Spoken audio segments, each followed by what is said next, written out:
वालेकुम अस्सलाम। आज का जो हमारा मौजूद है वो is life just a game है। गेम अपनी जिंदगी क्या सिर्फ एक खेल है। हम लोग ऐसे काफ़ी डिसीजंस लेते हैं अपनी ज़िंदगी में, अपनी जवानी के टाइम पे, जो जाके हम जब बुजुर्ग हो जाते हैं, उस उम्र में पहुंच जाते हैं, वो जब इफेक्ट करते हैं। वो कभी डिसीजन हमें जल्दी इफेक्ट करना शुरू कर देते हैं, कुछ काफ़ी टाइम बाद इफेक्ट करते हैं। ये जो इफेक्ट्स होंगे ये इस तरह के हैं कि हम अपना जो आगे की लाइफ को कैसे स्पेंड करने वाले हैं,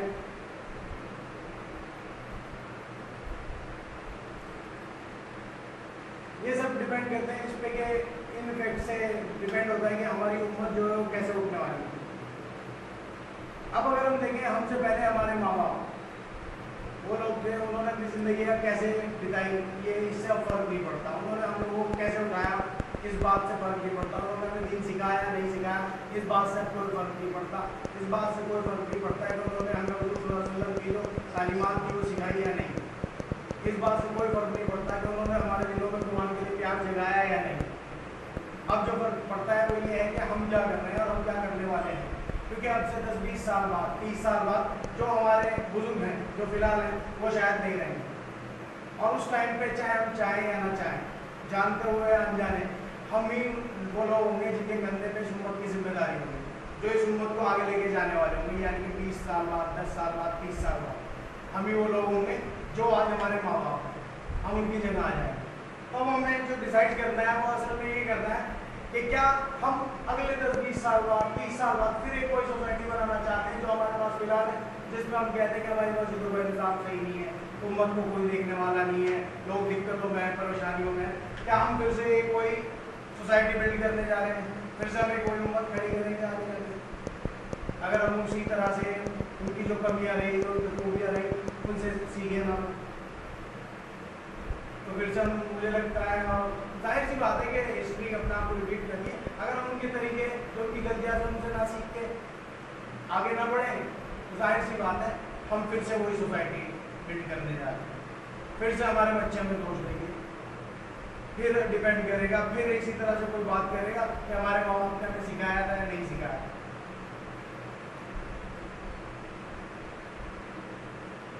और जो स्टेट्स हैं अभी मुस्लिम उम्मत के बारे में, वो कहते हैं कि इस टाइम दुनिया में जो सबसे ज़्यादा मुसलमान हैं वो यंग है, यूथ सबसे ज़्यादा है। More than 50% Muslims are youth.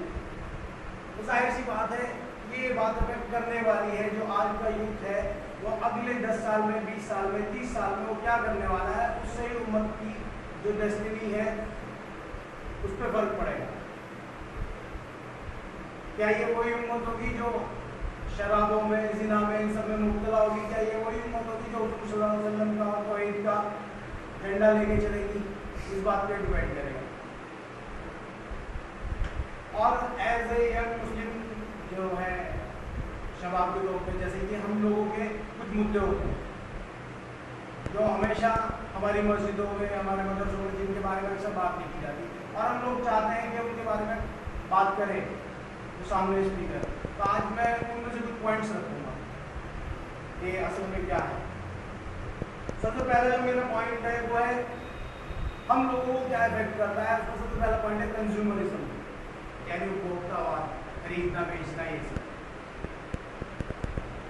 Consumerism क्या है कि दुनिया में हर चीज़ खरीदी जा रही है और हर चीज़ बेची जा रही है। अगर हम ध्यान दें तो दुनिया में सिर्फ दो ही लोग हैं इस तरह से, या खरीदने वाला है या बेचने वाला है। और कंज्यूमरिज्म भी दो तरह का है। एक तो टेम्पररी सेटिस्फेक्शन, क्या है कि आज के टेम्पररी सेटिस्फेक्शन है कि मैंने कोई चीज़ खरीद ली तो मुझे टेम्पररी सेटिस्फेक्शन हो गया कुछ टाइम के लिए। कल मेरे पास नोकिया 1100 था, मैं उसके साथ खुश था। आज मैं एप्पल आईपैड के साथ खुश नहीं। अब मुझे नया एडवांस कुछ चाहिए। जब मेरे पास नई एडवांस टेक्नोलॉजी आ जाएगी तो मैं कुछ टाइम के लिए खुश रहूँगा, जब तक के बाजार में नई टेक्नोलॉजी ना आ जाए। ये है टेम्पररी सेटिस्फेक्शन। हम लोगों ने बस खरीदने बेचने से अपने दिलों की खुशी को लगा लिया कि हमारी जो दिल खुश होगा वो कुछ खरीदने से होगा। कोई उदास है तो खरीदो खरीदो खरीदो, इस तरह की चीज़ें हमने अपनाई। और ख़रीदना है, ये खरीद लो, वो खरीद लो, ऐसा वैसा। फिर दूसरी इसमें कैटेगरी होती है, ये वो लोग होते हैं जो डिप्रेस होते हैं क्योंकि ये खरीद नहीं सकते। जो गरीब लोग होते हैं जिनके जो रेंज में चीज़ें नहीं आती, वो लोग परेशान होते हैं।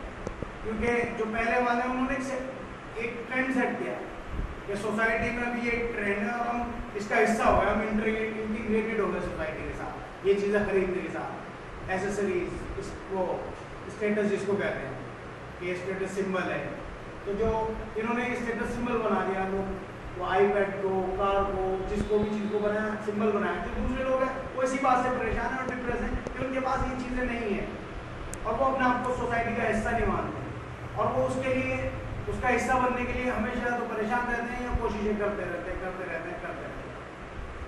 और इस कंज्यूमरिज्म का जो सबसे बुरा हिस्सा है, ये जो लोग हैं जिनसे हम चीज़ें खरीद रहे हैं, असल में जो ये चीज़ें बनवा रहे हैं, जो बिजनेसमैन हैं, वो लोग क्या कर रहे हैं, वो हमारे भाई बहनों से, बांग्लादेश के, मलेशिया के, इंडोनेशिया से के मुसलमानों से या और भी लोगों से, सिर्फ मुसलमानों से नहीं, बहुत कम पैसे वो चीज़ें बनवाते हैं या उनसे खरीदते हैं और फिर वो वही चीज़ें हमें महंगे दामों में बेच देते हैं। मेहनत कोई गुलाम की ज़िंदगी जी रहा है और फ़ायदा कोई उठा रहा है और हम उस चीज़ को महंगा करके खरीद रहे हैं।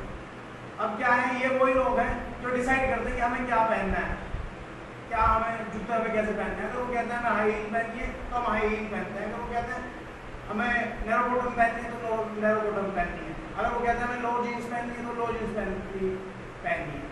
अब मतलब सवाल ये है कि कोई आपकी चड्डी देखते हैं, चड्डी का कलर क्या है, उसे देखने में इंटरेस्टेड नहीं है, मगर आप उन्हीं को फॉलो करना है। एग्जैक्टली बात ये है कि हम बस, हमारा रोल मॉडल यही है।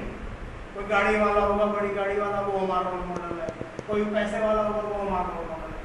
हम ये नहीं देख रहे कि वो क्या करता है, पैसा उसका कहाँ जा रहा है, जायज़ है ना जायज़ है, क्या हम देख रहे हैं, सिर्फ पैसा। तो कंज्यूमरिज्म जो है, इसकी सारी जड़ें इस तरह से निकल के आती हैं। और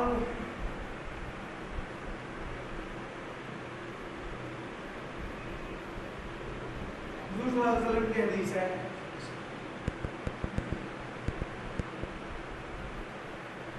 कि जो इब्ने आदम है बड़ा ही नाशुक्रा है कि मतलब इसको अगर अल्लाह सुब्हानहू व तआला एक सोने का पान दे दे तो ये दूसरा भी मांगेगा, इसकी जो भूख है कभी शांत नहीं। तो हम जितना भी कंज्यूम करें, जितना भी चीज़ों को खरीद लें, इस्तेमाल कर लें, हमारी भूख कभी भी शांत नहीं होती।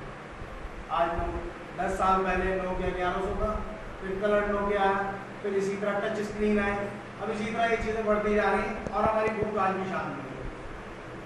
जो 10 साल पहले, 20 साल पहले जिस घर का खर्चा 3000 रुपये से चल रहा था, आज वो घर 30,000 में, 40,000 में खुश नहीं।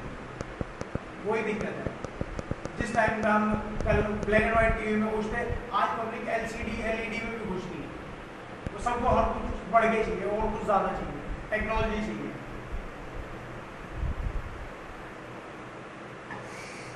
और फिर यही चीज़ जो इफेक्ट करेगी हमारे साथ आगे ज़िंदगी में कैसे करेगी। आज के टाइम पे हमारे माँ बाप, हमने जो कहते हैं सुना होगा, उनका कहना है कि हम वो नहीं देखना चाहते, हम अपने बच्चों को वो चीज़ें फील नहीं कराना चाहते जो हमने अपने टाइम में दिक्कतें महसूस की हैं। माँ बाप जानवरों की तरह लगे पड़े हैं काम में, दिन रात अपने बच्चों को पढ़ाने के लिए, उनको अच्छी तालीम दिलाने के लिए, उनको अच्छी ज़िंदगी दिलाने के लिए। वो कहते हैं कि हमने जो दिक्कतें झेली हैं हम वही नहीं देना चाहते।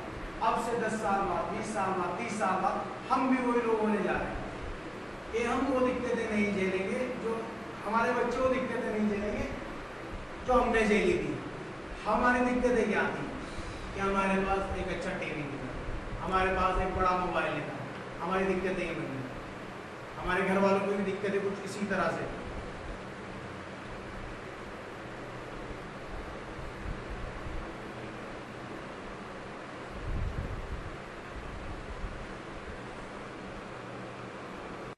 उसमें यूथ से रिलेटेड तो है म्यूजिक। अब मैं यहाँ बात करने के लिए इसलिए नहीं खड़ा हूँ म्यूजिक का कि हराम है हलाल है, ये कौन सा आलिम क्या कहता है, कौन सा आलिम क्या कहता है, या चारों मजहब इस मसले में क्या कहते हैं। और अल्हम्दुलिल्लाह चारों मजहब म्यूजिक को हराम ही कहते हैं। तो मैं फिलहाल कोई हदीस या कोई आयत कोट करके ये नहीं बताऊँगा कि म्यूजिक हराम क्यों है। म्यूजिक हराम है, बात खत्म, खलास, म्यूजिक हराम है। मगर जो प्रॉब्लम है म्यूजिक के साथ वो भी इसी चीज़ का हिस्सा है। आज के टाइम पे आप म्यूजिक सुनना चाहें या ना सुनना चाहें, आपको सुनना पड़ेगा। आप शॉपिंग मॉल में जाते हैं, आप किसी स्टोर में जाते हैं, आप बस में जाते हैं, आप गाड़ी में जाएं, आप प्लेन में जाएं, कहीं भी जाएं, आपको म्यूजिक सुनना ही पड़ेगा, चाहे आपकी मर्जी हो या ना हो। कोई जा रहा है, म्यूजिक चल रहा है। और बस क्या है, मॉल में गए वहाँ पे अलग तरह का म्यूजिक, कपड़े की दुकान में गए वहाँ अलग तरह का म्यूजिक, बस ये चेंज हो रहा है। अमीर की शादी में गए वहाँ शहनाई बज रही है, वहाँ वैसा म्यूजिक। जो गरीब की शादी में गए वहाँ अलग तरह का म्यूजिक। फर्क ये है, म्यूजिक से हम पीछा नहीं छुड़ा पा रहे। और क्या है, मतलब म्यूजिक दिलों को मुर्दार करता है, दिलों को कंट्रोल कर लेने लगता है। मैं आपको एक वाक़या बताऊँ, जब मैं अपनी यूनिवर्सिटी में पढ़ता था तो उस टाइम पे हमारा फेस्ट चल रहा था, तो उस टाइम पे कुछ साउथ इंडियन आए थे म्यूज़िक के लिए, वो सितार वगैरह बजाने आए थे। मतलब हमेशा तो मुझे कभी भी पसंद नहीं था, मगर मैं जब वहाँ बैठा ऑडिटोरियम में तो मुझे अच्छा लगा कि यार बड़ा अच्छा बजा रहे, ज़बरदस्त बजा रहे। तो इस बात को जब मैं प्रिपेयर कर रहा था तो समझ में आया कि हाँ, म्यूज़िक दिलों को कंट्रोल करता है। तो अब ये हमारी जिम्मेदारी है और ये हमारे ऊपर है कि हम अपना दिल किसके ज़रिए कंट्रोल करवाना चाहते हैं, अल्लाह के ज़रिए या म्यूज़िक के ज़रिए। अब क्या है, लोग रातों में लेटे हैं, रो रहे हैं तो सैड सॉन्ग चल रहे हैं, खुश हैं तो अच्छे सॉन्ग, मतलब खुशी वाले सॉन्ग चल रहे हैं, मतलब हर चीज़ के लिए सॉन्ग लगाता है, हर तकलीफ के लिए सॉन्ग। जैसे शराबी खुशी में भी पीता है, शराबी गम में भी पीता है। म्यूज़िक सुनने वाला जब सैड है तो सैड म्यूज़िक सुनता है, जब खुश है तो इस तरह के म्यूज़िक सुनता है। ठीक है, किसी गर्लफ्रेंड चली गई हो तो उसके अफसोस में रातों को गाने लगा के रो रहा है। अल्लाह का खौफ करें, क्या मतलब हम मुसलमान, कम से कम हम मुसलमान किस तरफ जा रहे हैं। मतलब अल्लाह कुरान में कहता है कि कुरान सुनने के बाद उसके बंदे का दिल लरजता है, उसकी आंखों में आंसू आते हैं। और हमारा कुरान सुनना तो दूर, हमारा तो म्यूज़िक सुनने से हमारी आंखों में आंसू आ रहे हैं। हम अब्दुल्ला ही हैं।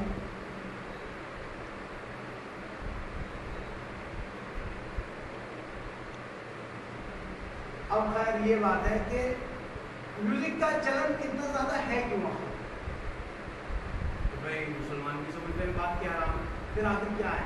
मुस्लिम कंट्रीज का एग्जांपल लेते हैं, वैसे तो हम अपनी सुभान अल्लाह अपनी इंडिया का भी ले सकते हैं कि स्टेडियम में कोई सिंगर आया और स्टेडियम पूरा खचाखच भर गया। जाहिर सी बात क्या है, ये वो लोग जो म्यूजिक होता है, ये वो लोग होते हैं जो आपको अपनी असल दिक्कतों से दूर हटा देते हैं। आपको ये कहते हैं कि आप सोचना बंद करें, जैसे जी रहे हो मरो, मतलब कुछ फिक्र मत करो, बस तुम्हारी ये नई दुनिया हम दे रहे हो तुम्हें बना के, तुम इसके तरीके से अपनी जिंदगी जियो। ये है। और जो अगला इशू है इसमें, क्योंकि टाइम इतना ज़्यादा नहीं रहेगा कि मैं इसमें सारे इशूज कवर करूँ, मैं 3 या 4 इशू कवर कर रहा हूँ। तो अगला इशू जो है यंग नेशन, यंग मुस्लिम जो है, शबाब जो है वो है गर्ल्स, लड़कियाँ। सीधी बात है, ये वो चीज़ है जो हमको म्यूजिक की तरह ये भी हमें फेस करनी ही पड़ेगी। एग्जैक्टली। आप सड़क पे चल रहे हैं तो आपको जब भी फेस करनी पड़ेगी, आप कॉलेज में पढ़ रहे हैं जब भी फेस करनी पड़ेगी, क्लास में हो जब भी फेस करनी पड़ेगी, ये भी एक ही तरह है। और हुज़ूर सल्लल्लाहु अलैहि वसल्लम ने कहा है कि औरत तुम्हारे लिए एक फितना है। मैं ये बात इसलिए कह रहा हूँ क्योंकि मैं एक लड़का हूँ, औरतों के लिए मर्द भी एक फितना है, इसे बात को आधी ना लेंगे कभी लोग हैं। ठीक है, अब क्या है कि लोग कहेंगे कि फिर मैं ये प्रूव नहीं करने वालों कि हराम है या हलाल है, कि हराम क्यों है, मैं आयते या हदीसें या प्रूव नहीं करूँगा। बात ये है कि हाँ ये हराम है, ये है। लोग कहेंगे भाई इसकी वजह ये है कि फ्री मिक्सिंग होती है और अलग अलग के साथ पढ़ते हैं, ऐसा है वैसा है, तो भाई आप वहाँ जाते क्यों हैं? मतलब हम उसके जिम्मेदार हैं, मैं खुद उसका जिम्मेदार हूँ काफ़ी हद तक। हुज़ूर सल्लल्लाहु अलैहि वसल्लम की हदीस है कि अपने सिर में आदमी कील डुबवाना हुआ है, ऐसा है जैसे मतलब वो एक औरत से हाथ मिला रहा, वो ऐसा है। अब हुज़ूर सल्लल्लाहु अलैहि वसल्लम ने जब इतनी ज़बरदस्त ताकीद की है तो इसके बाद कुछ बचता नहीं। और एक और हदीस है हुज़ूर सल्लल्लाहु अलैहि वसल्लम कि अगर आपने हया उतार दी फिर आप कुछ भी करते हो, अगर आपके पास हया नहीं है फिर आप कुछ भी करें, फिर आप इस्लाम के काम कीजिए अगर आपकी हया नहीं।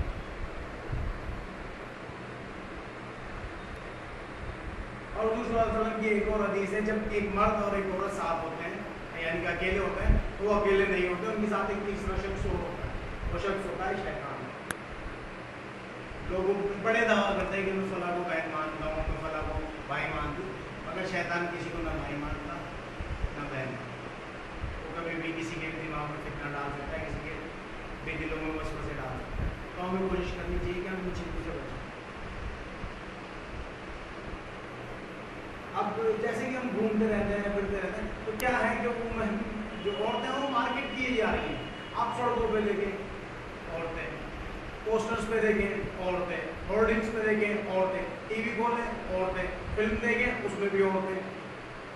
क्या है कि आप देखना चाहें या ना देखना चाहें, औरतें हैं। हुजूर सल्लल्लाहु अलैहि वसल्लम ने कहा था कि क़यामत की एक निशानी है कि औरतें एक वक्त में ऐसे कपड़े पहनेंगी कि जैसे उन्होंने कपड़े ना ही पहने हो। तो आज आप अगर सड़कों पे जाके देखें तो वो चीज़ सच हो रही है। और उन औरतों में अक्सर, उन औरतों के लिए अक्सर गुनाहगार हम भी होते हैं कि कहीं ना कहीं उन औरतों में कभी कभी होता है, अक्सर हम लोगों में, वो हमारी माएँ भी होती हैं, वो हमारी बहनें भी होती हैं, हमारी जो बीवियाँ भी होती हैं, हमारी बेटियाँ भी होती हैं, उन लोगों के लिए थोड़ा कसूरवार हम भी हैं। और हुजूर सल्लल्लाहु अलैहि वसल्लम की एक और हदीस है कि मैंने अपनी उम्मत के लिए सिर्फ एक सबसे बड़ा फितना छोड़ा, वो है औरत। अब ये जब हुजूर सल्लल्लाहु अलैहि वसल्लम इतना ताकीद कर रहे हैं तो ये कितना बड़ा फितना। हुजूर सल्लल्लाहु अलैहि वसल्लम ने कहा कि अगर तुम मुझे दो चीज़ों की गारंटी दे दो जो तुम्हारे दोनों जबड़ों के बीच और दोनों टांगों के बीच है, तो मैं तुम्हें जन्नत की गारंटी देता हूँ। ये सही में कितना कितना बड़ा है, इस बात से गारंटी देने वाला कौन? जन्नत की हुजूर सल्लल्लाहु अलैहि वसल्लम। इस्लाम में इससे बड़ी गारंटी कोई नहीं है।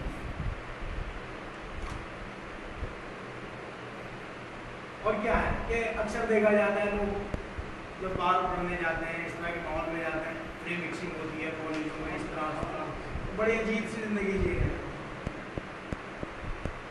अब ये मतलब रातें गुजार रहे हैं, दूसरी साजिश नाखोरी चल रही है, तो इस तरह अक्सर देखा गया है। मैंने पढ़ा भी है कि कोई बंदा था कि वो जो था वो इसी तरह रातें गुजारता था। एक रात उसने इसी तरह किसी लड़की के साथ रात गुजारी, सीना वगैरह जो करना था किया। सुबह उठकर उसने देखा वो लड़की चली गई और उसने अपनी जो पैंट के पॉकेट में हाथ डाल के देखा, उसमें एक कागज था, उसमें एक नोट था, welcome to the AIDS club, welcome to the AIDS club. उस टाइम तक वो इंसान एड्स में दाखिल हो चुका है। अब अल्लाह आलम की ये बात कितनी सच है कितनी झूठ है, मगर हाँ ऐसा होता है, ऐसी चीज़ें होती हैं। क्या है कि हम एज ए मुस्लिम, क्या हम अल्लाह के सामने एड्स का डब्बा अपने साथ लगा के ले जाएंगे? मतलब क्या हम इसके लिए तैयार हैं? खैर अब इसके लिए मैं एक स्टोरी है ये ज़िना वाली बात की, और शैतान किस तरह आदमी को बहकाता है बरसीसा की। ये एक यहूदी आबिद था, मतलब मूसा अलैहिस्सलाम के टाइम पे तो होंगे, मतलब मुझे इतना नॉलेज है और यहाँ मुझे स्टोरी मालूम है। बरसीसा एक आबिद थे, मतलब इबादत गुजार थे, बहुत मुत्तकी परहेज़गार। क्या था, इनके पड़ोसी थे दो भाई, उनकी एक बहन थी। तो वो लोग कहीं जा रहे थे, उन्हें मजबूरी थी कि वो अपनी बहन को छोड़ के जा रहे थे। तो उन्होंने देखा कि भाई इस जगह पे जहाँ हम रहते हैं कि किसको अपनी बहन की जिम्मेदारी दे के जाए कि भाई हमारी बहन का ख्याल रखना, लेकिन हम यहाँ नहीं होंगे। तो उन्होंने सब देखा, उन्होंने देखा कि ये बंदा है बरसीसा जो इस काम को अंजाम दे सकता है, कि मुत्तकी है, परहेजगार है, दीनदार इंसान है, तो ये ख्याल रखेगा। तो उन्होंने उससे बात की कि बरसीसा हम ऐसे ऐसे जा रहे हैं और हमारी बहन है वहाँ, तो उसका ख्याल रखो, तुम काम नहीं आते। तो जब वो मुत्तकी थे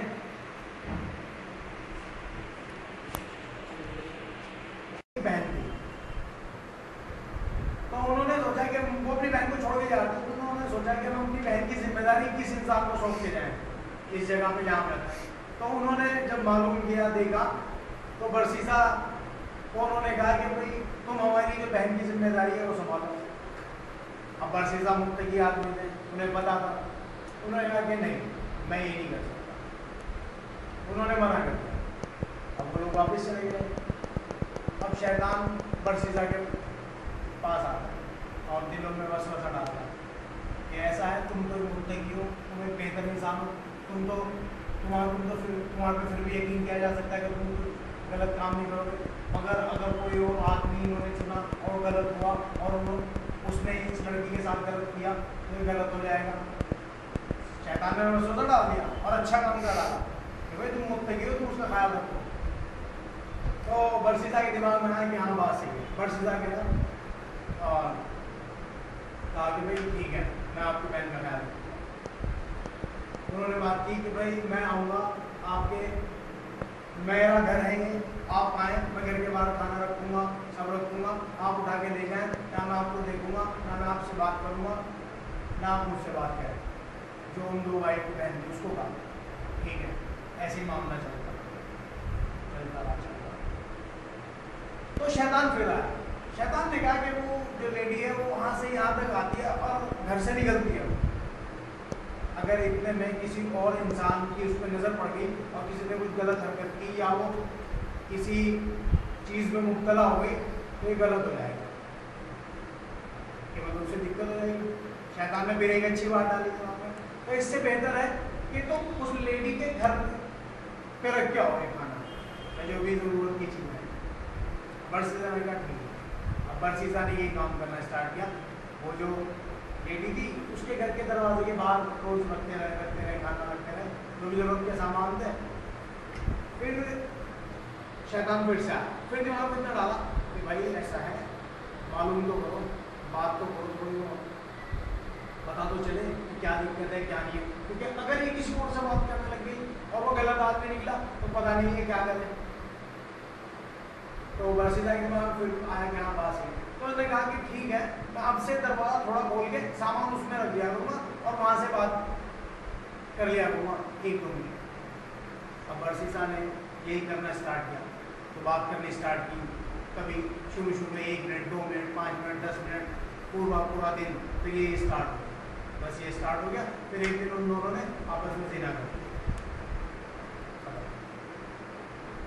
फिर क्या होता है, फिर उस लड़की के भाइयों का आने का टाइम शुरू हो जाता है और उस लड़की को एक बच्चा मिल जाता है। उस लड़की के भाइयों का आने का टाइम होता है। अब बरसीसा के दिमाग में आता है कि जो है, अगर वो भाई आगे देखे वो कहेंगे बरसीसा ने जो जिम्मेदारी दी थी और तूने अमानत का ख्याल नहीं किया कि मैं सब बच्चे को मार दूँ। बरसीसा ने बच्चे को मार दिया। फिर शैतान दिमाग में आया कि मुझे लगता है कि तू एक माँ के बच्चों को कत्ल कर दे और माँ चुप रह जाएगी। फिर वो उस माँ को भी कत्ल कर देगा। फिर वो उनको दफना देता है और पर जो वो लेडी है उसके घर में, मतलब कब्रिस्तान में कब्रें बनाते हैं। तो लड़की के दोनों भाई आते हैं और पूछते हैं कि भाई यहाँ हमारी बहन क्या कहाँ। वो कहते हैं इतना लीला वहीं मैं गई राजी कि भाई वो बीमार हो गई थी और वो उसका इंतकाल हो गया और ये रही उसकी कब्र। ठीक है। अब क्या होता है, बरसीसा अपने घर, वो दोनों भाई अपने घर। वो मान गए कि हाँ मैं मुत्तकी आदमी है, परहेजगार है, दीनदार है, सच बोल रहा हूँ। अब रात को शैतान एक भाई के सपने में आता है, उस लड़की के भाई के सपने में आता है कि बरसीसा ने तुम्हारी बहन को मार दिया है और ये जो कबर है इसमें, ये जो कबर उसने बताई है इसमें वो नहीं है, उसका बेटा भी हुआ था और तुम्हारी बहन को मार दिया। वो एकदम उठता है, वो अपने भाई को उठाता है। दूसरा भाई कहता है कि मैंने भी ऐसा है। शैतान एक दोनों के पास है। ठीक है। फिर वो दोनों भाई हुए बरसीसा के यहाँ पर और कबर खोल के देखी, वहाँ कोई नहीं था। फिर पता लगा कि कबर इसके यहाँ पर है, दूसरी जगह। फिर पता लगा तो लोग कह के चले गए कि तुम कुत्ते की थे, इस तरह थे, जो भी वो होगा वो चले। फिर शैतान आता, बरसीसा उठ चुका था, उतना एक बार गुजार आदमी मैंने क्या किया। वो कहता है उसको, शैतान आता है उसके पास, इस बार इंसान बन गया। वो कहता है कि मैं तुम्हें सारी दिक्कतों से निकाल सकता हूँ, तुम मेरी बात मानो। तो कहता हाँ भाई बताओ मुझे, तुम इस बवाल से निकालो तो मैं क्या करूँ क्या ना करूँ। उसने कहा कि मुझे सजदा करो। अब बरसीसा मजबूर हो गया, बरसीसा ने सजदा करा। अब ये सबसे शैतान ने क्या किया, सबसे पहले से फिर कत्ल करवाया और फिर सबसे लास्ट में सबसे बड़ा गुनाह शिर्क। इससे एक मुत्तकी इंसान है। और ये कहानी उन सब के लिए दलील है, तो हम सब लोगों के लिए जो मुत्तकी समझते हैं अपने आप को, और हम सोचते हैं कि नहीं हम अपने आप को कंट्रोल कर सकते हैं, तो ये हम सब के लिए एक बेहतर दलील है। ये मेरा लास्ट चीज़ थी इसमें कहूँगा। इससे हमें सीखने को क्या मिलता है असल में, तो एक हम जिंदगी अपनी गुजार रहे हैं क्या। 26 जनवरी सन 2007 7.6 मैग्नीट्यूड रिक्टर स्केल हमने दुनिया में, इंडिया के अंदर 26 जनवरी सन 2007 में भूकंप देगा गुजरात में। 20,000 लोग मर गए, 1,67,000 लोग घायल, 4 लाख घर बर्बाद हुए। 26 दिसंबर 2004 एक बार फिर दुनिया ने फिर से 9.1 मैग्नीट्यूड था इस बार भूकंप का। 2,30,000 लोग मारे गए अलग अलग 14 कंट्री में। ये सुनामी था। 8 अक्टूबर सन 2005 कश्मीर इस बार, और इस बार बच्चे अपने स्कूल में गए थे। ये सैटरडे का दिन था, जैसे वो हमेशा से जाते थे, इस बार फिर से सैटरडे का दिन था।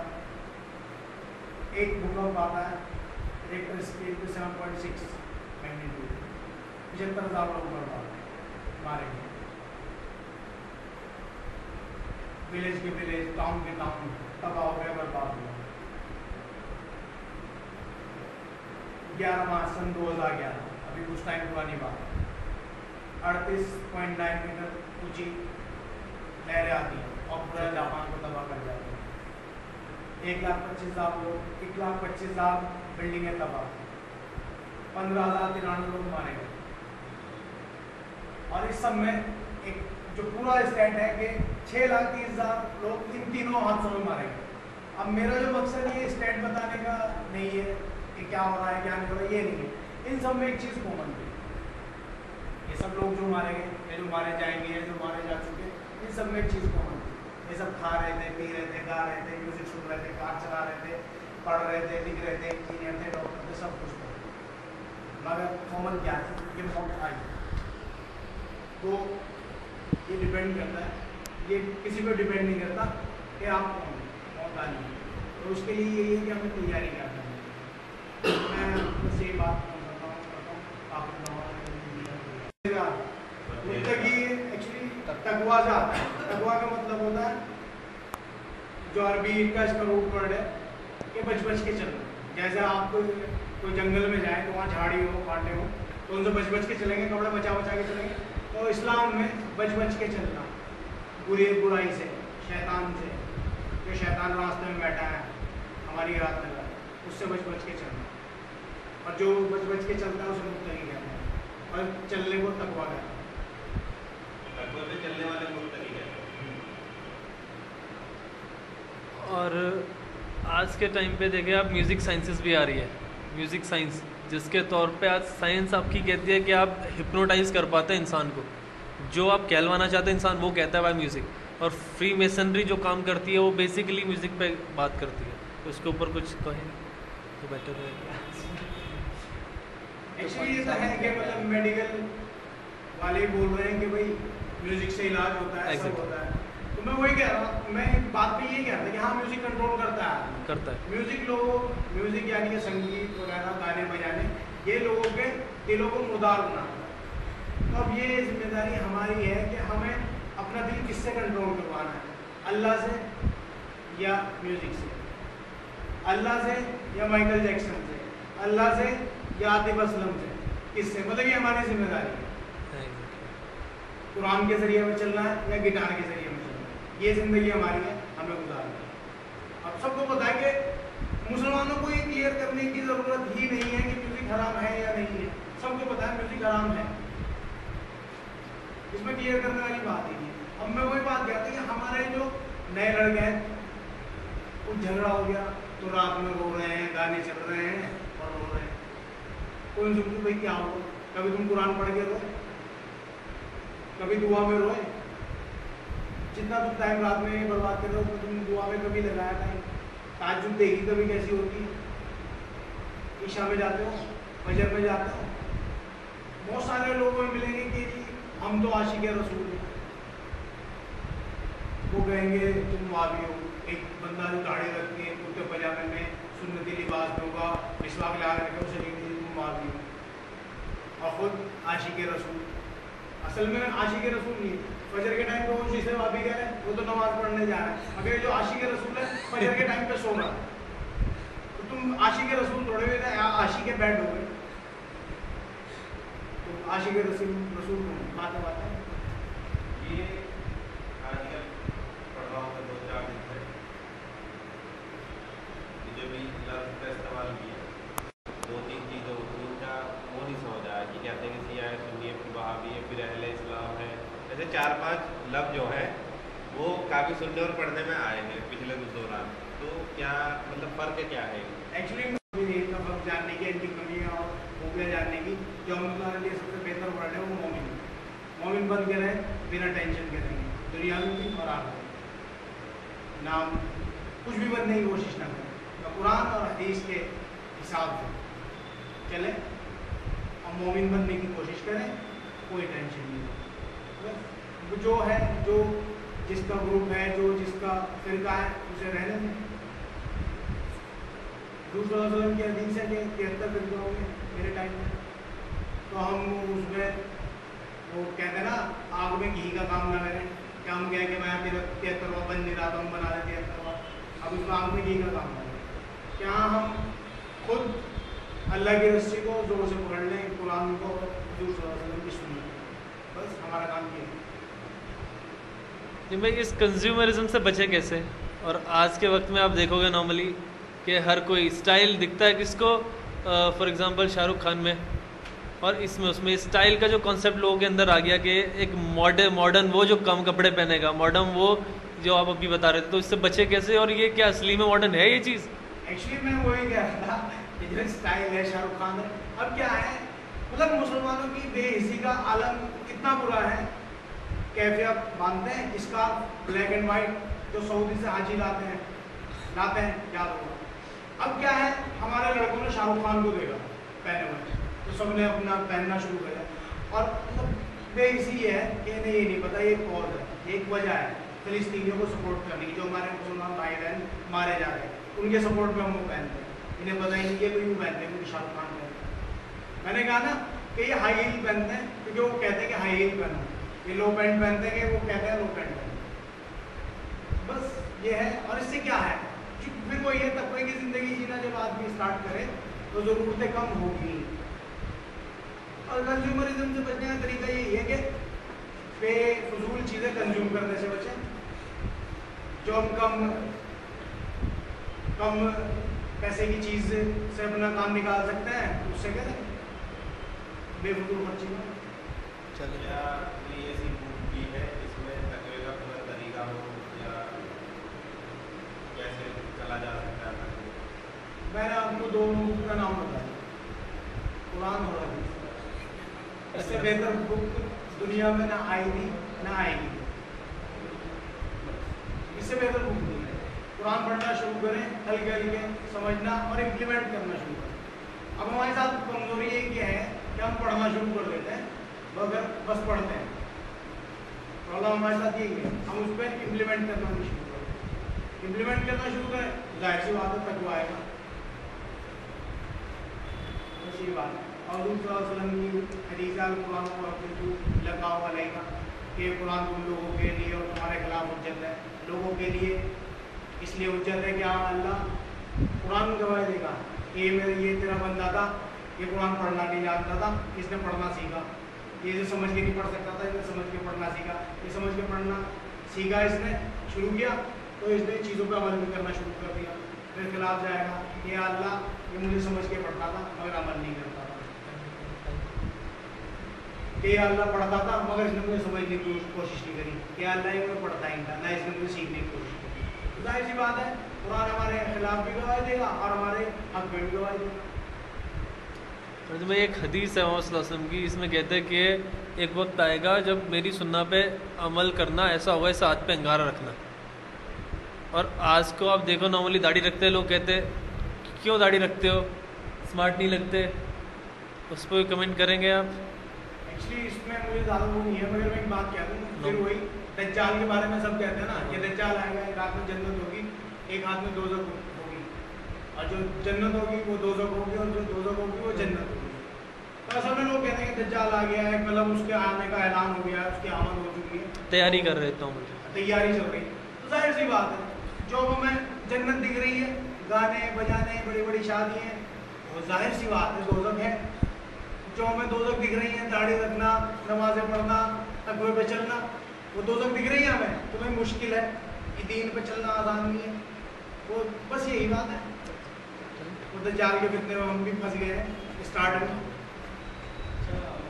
भाई जो आज का ये दौर है, इसमें एक इंसान कोशिश करता है अगर इन चीज़ों से बचने की, लेकिन हमारा जो आज का निज़ाम है, चाहे हिंदुस्तान का हो, चाहे गैर मुल्क, चाहे वो सो कॉल्ड इस्लामिक कंट्रीज़ हो या नॉन मुस्लिम कंट्रीज, सभी के अंदर तहाशी को, म्यूज़िक को और हर बुराई को आज फ़रोग़ दिया जा रहा है, और इसी निज़ाम के तहत हम रहते हैं।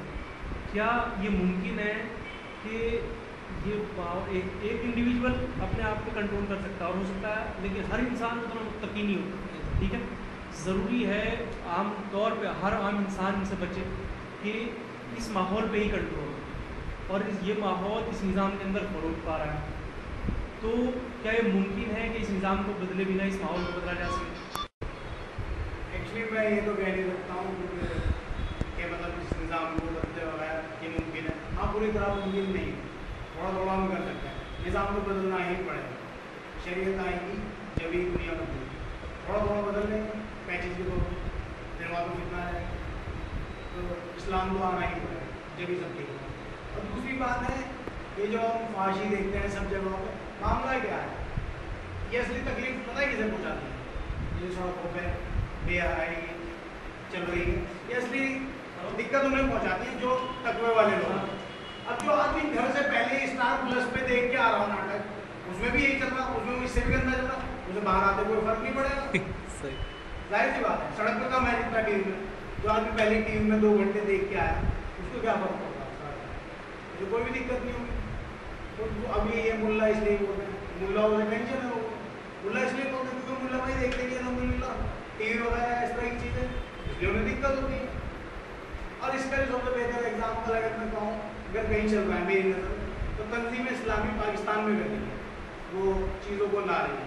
उन लोगों ने अपने होर्डिंग्स किए हुए, वो उनको किराए पे भी देते हैं, वो अपने खुद भी होर्डिंग लगाते हैं कि फाशी वो रोकें, और औरतें और बहनें जो हैं इनको अपना सामान बेचने के लिए बंद है, मतलब कि इनके ज़रिए आप अपना सामान भिजवाना बंद है। वो मतलब वो बेहतर एग्जाम्पल है मेरी नज़र में आज जो मैंने देखा। ठीक है।